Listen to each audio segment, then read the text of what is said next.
Welcome to Think Big with Dan and Qasim. Join hosts Dan Melnick and Qasim Masood as they explore big ideas, limitless possibilities, and engage with visionaries, entrepreneurs, and thought leaders who dare to dream big, get inspired, motivated, and find practical tips for personal growth. Think big, dream bigger, and ignite your potential. All right, welcome to Think Big with Dan and Qasim, and our guest today is Izzy. So Izzy, if you want to go ahead and introduce yourself, tell us where you live and what you do for a living. Awesome. Yeah. My name is Izzy Rosenzweig. I'm from Toronto, Canada. I'm the CEO and founder of PORTLESS. Fundamentally, what PORTLESS is we help DTC brands that manufacture in China. So that's thousands different types of brands, really look at supply chain and logistics in an entirely different perspective. So kind of quick context, your typical supply chain that has existed since the 1980s, you manufacture 10,000 shirts, you put it on a boat, 60 days later, it's stuck in the water for 60 days, then you pay import duties, then you bring it to facility, and then you ship it to your customer for 4 to 7 day delivery. In our model, we say, hey, don't put it on a boat for 60 days, bring it to our facility in Shenzhen. It could get to us probably about 2 days post-production. We will ship it with USPS. We basically put stuff on pallets and direct inject it 5.2 days. From 5.2 days, when we get the order in Shenzhen, your customer will have a USPS package at their front door. So really is a whole new way of looking at lead times. It's a whole new way of looking at logistics, better cash flow. There's no import duties. That package is under $800. Shipping rates are very effective, but most importantly, the consumer has a fully local experience. So they think you have distribution centers in LA, Chicago, New York, Arizona, and Miami, which is basically where we inject it, because that's what comes up in the tracking number. So your consumer has a local experience. You just saved money. You have better cash flow and way faster lead times. That's fundamentally what PORTLESS does. Awesome. So how did you get the idea for it? Yeah, great question. Definitely did not think of it. I'm not that creative. I started as a direct-to-consumer business. So going back a whole bunch of years, I was in direct-to-consumer in the kitchen accessory space. I used to do the typical supply chain. I was bringing in containers into Canada and the States. It was so brutal because every time something did well, we couldn't restock until basically 60 to 90 days later. So it's very hard to scale the business. It was very hard in cash flow. Honestly, I got very lucky. I met in Toronto the former CFO of Alibaba. He became an early advisor of mine and an early investor. He brought other ex-Alibaba executives, one of the VPs that ran Tmall Global and Taobao, and they introduced me to this whole new space of cross-border logistics. Now, in the early days when I was getting started, it still sucked. It was like when you bought from AliExpress and you waited 3 weeks and there's Mandarin everywhere. That's how this industry started. But the last 3 years, it became game changing, where all of a sudden it's USPS local experiences in 5 days. So I got into as a consumer business. Then we start getting inbound of like, hey, we need to improve our cash flow. We need to improve our margins. We want to go global. We want to go to the UK because we could ship Royal Mail, Australia Post, Canada Post, makes no difference for us. And with that inbound, we said, 1 second, there's actually for us a better opportunity to help unleash and help other companies be more profitable and better cash flow. So really, it was just like solving your own problem, getting inbound demand to people to leverage our service, and then saying, 1 second, let's do this as a full-time business. And that's how we got here. So what would you say is like the biggest challenge that you're currently facing in the business? Yeah, honestly, thankfully, it's been growth. So we've had so much inbound. We've done no marketing. We've been on a bunch of podcasts like this one. People find out about us. We have massive inbound, both from enterprise businesses and from smaller businesses. So we had to turn down small businesses. If you're doing under $1,000 a month, we just can't onboard you. The larger ones have longer onboarding, so we have a bit more time. We upgraded our facility 3 months ago to handle $75,000 a day. But honestly, based on the trajectory, we're probably going to have to keep expanding. And another thing is, like some of our customers have most of their manufacturing in Vietnam. So we've been in Vietnam for 3 months running internal projects. And our aim is to start onboarding those customers that wanted to be on board for a while, hopefully by the end of Q1. But do you worry about like opportunity costs? For example, if somebody's small now and they can expand really quickly, and they might just go with somebody else. So how do you make sure that like you don't lose out like on those people? Great question. To be honest, in the early days of us doing this, we took all those customers. And what we found was, as much as we'd love to service them and help them be more profitable, the early stage customers are just more difficult for us. And we just have to choose now what makes sense for us now. In a perfect world, we'll have a fully self-service platform where you don't need to talk to us. But one of our main value props that we give to our customers is we want you to think or have the perspective that you're working with a brand in America. We happen to be in Shenzhen, so we have like Slack Connect groups. We have everyone speaks English in China and in the US. So we are big believers in amazing communication, because this is people's supply chain, right? This is the core of their business. And if you don't have good communication with, you could have all the best marketing in the world, but if you're not delivering efficiently, your customers are gonna be pissed. So we're just massive believers in great communication, and to do that at scale with small brands is just too hard. So, maybe at some point in the future, we automate a lot of those services, and then we could bring on small brands again. Right. But we have to choose now, like, what we could actually handle and what makes sense for us and the brand together. For sure. I mean, like you mentioned, obviously lots of inbound, but that's impressive. I mean, like, podcasts are one way, but do you go and speak at, conferences or like other opportunities? And obviously like, you've been like in this space for many years. So can you just talk more about that? Like how have people like really found you besides podcasts?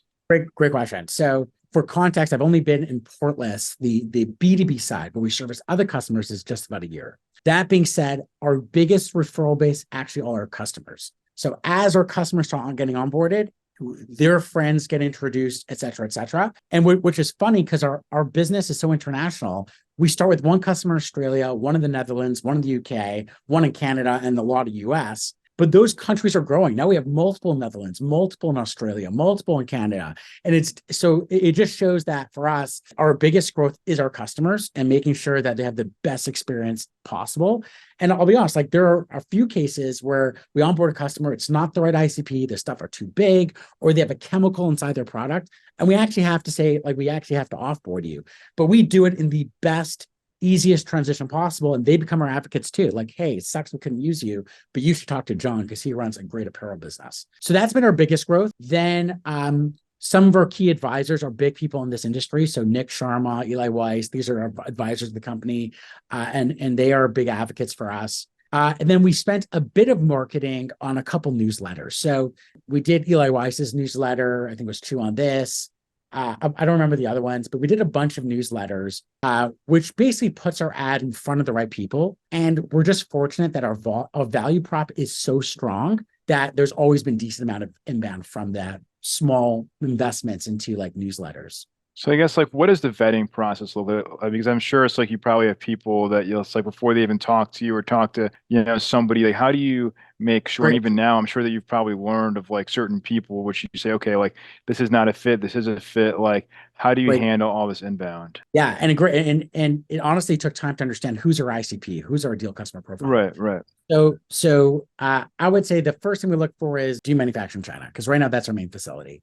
We have Vietnam coming around the corner, but right now it's mainly China. Then it's okay, you manufacture in China. What is the average weight and size of your product? Because this model works really well with lighter and lower volumetric weight products, clothing, accessories, electronics, jewelry, cosmetics. But once you start selling, let's say pillows have high volumetric, but they weigh very little. That's really bad for this market, right? And we actually work with some people not in the pillow game, but in the sheet game, which is still pretty high volumetric from a density perspective. Right. High dim. But sometimes they want to use us anyways for cash flow or entering new markets. Right. But if something is very off, we're like, listen, here's another great example. If you have a product that is there's a lot of chemicals in it, we asked for MSDS, which breaks down all the chemicals.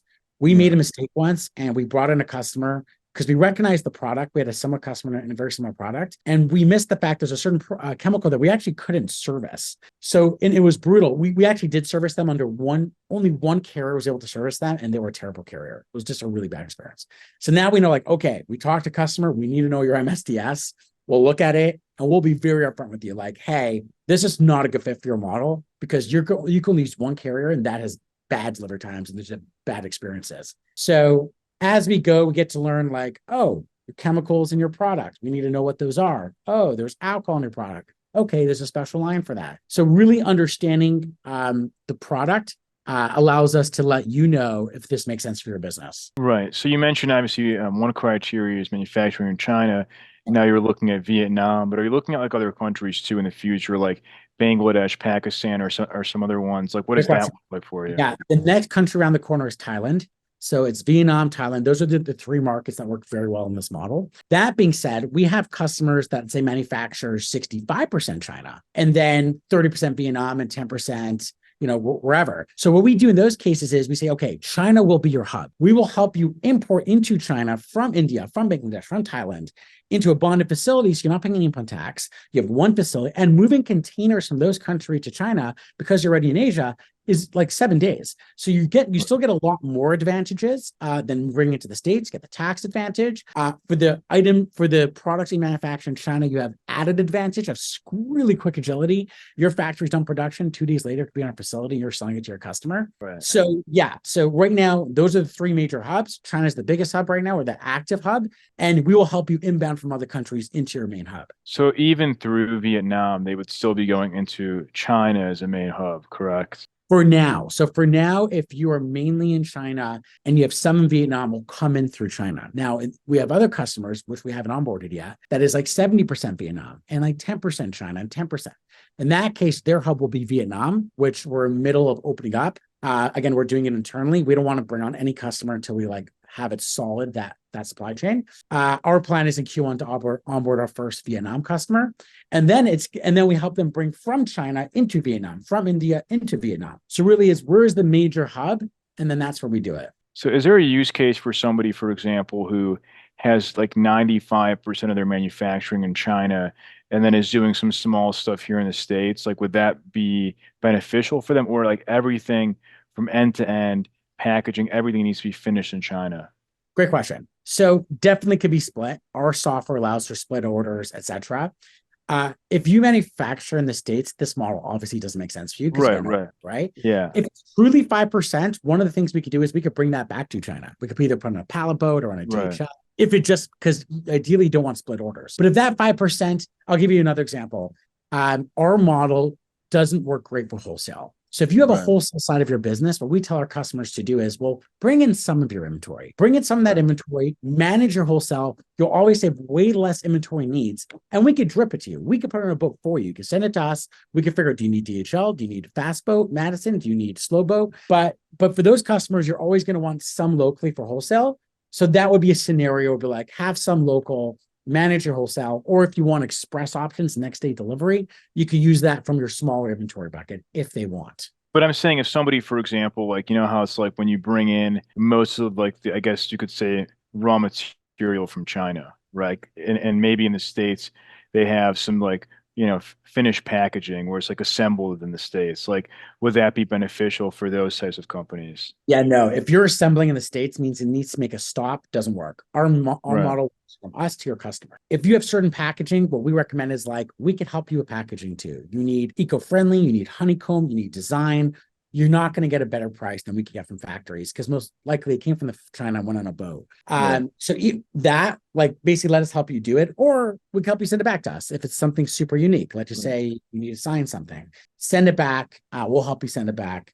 And obviously, if it's too complex, then it's obviously just model's not for you. Right. So how have you built these kinds of relationships with people in China? Obviously, like you mentioned, that you have the CFO, former CFO from Alibaba, but do you go over there constantly? How do you maintain these kinds of, because I know it's like many people do struggle with that. 100%. And honestly, it's a hard market, to be frank, right?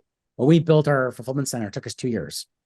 Most of that was legals around China, Hong Kong Corp, Woofy, Director, KYCs, local Chinese bank accounts, and all the laws around that. It is difficult. So, like I said, like I mentioned to your point, we just got lucky. So I happened to be doing this for 10 years. So I was going into China a lot, and we built cross border. Like we're doing cross border for majority of that. But fundamentally, it was the relationships I had with key players like the former CFO, like the former operator of Tmall and Taobao, and they kind of took my hand and helped us build the right structures, the right legal entities to make this work. For sure, yeah. Like as you mentioned, I mean, that legal component is so challenging, and so many people do struggle with it. So what would you say is like your top business priority now as we're wrapping up this year and going into 2024? Yeah, we're looking to add more on the tech side. Like right now, we have a tech integration to Shopify.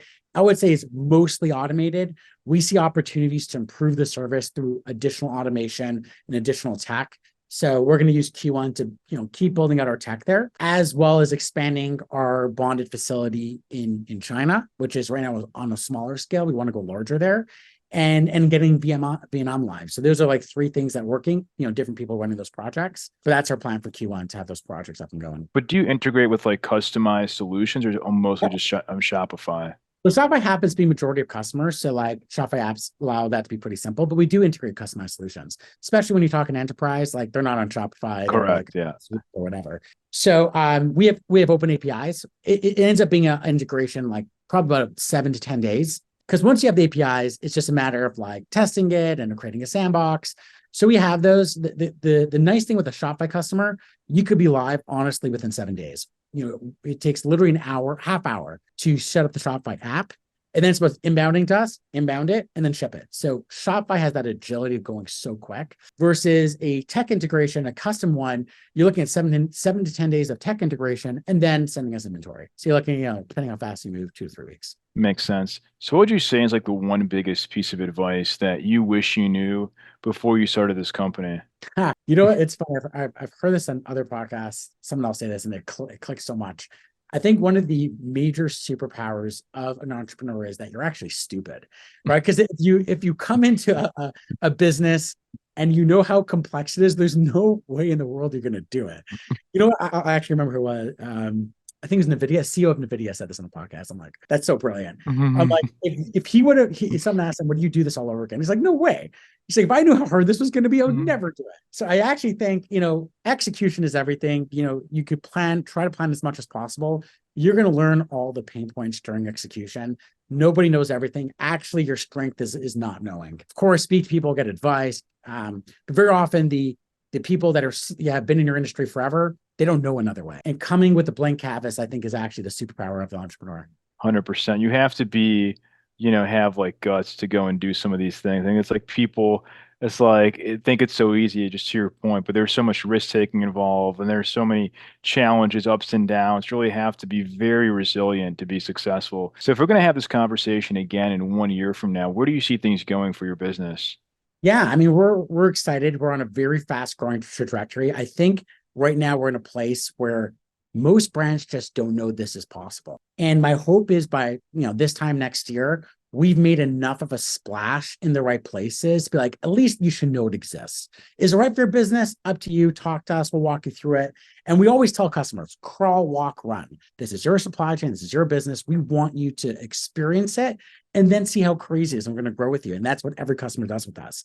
Well, most customers, as long as they're ICP. So for this time next year, my hope is by then you'll have heard of us outside of podcasts, and the word has spread that going portless could change really the unit economics and cash flow and margins of your business. Awesome. So if somebody watching this wanted to reach out to you, do you mind sharing your website or social media, just best way to get in contact with you? Absolutely. So portless.com, we got a bunch of case studies. You can read about what we do and get an understanding of all the potential savings. In there, you could book a time with our team within the app, within the website. You could book within Calendly, basically. Talk to us. It's a 30-minute call.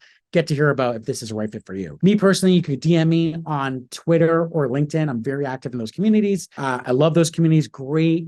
There's great communities around e-commerce and DTC. Again, I happen to post there, but there is a wealth of information from all the different founders and service providers on those communities. But I'm very active there. Feel free to follow me or DM me if you want to learn more. Awesome. Well, Izzy, we're rooting for you, and thank you so much for your time today. Thank you so much. It was great to be here. I appreciate it. Thanks. All right. Bye.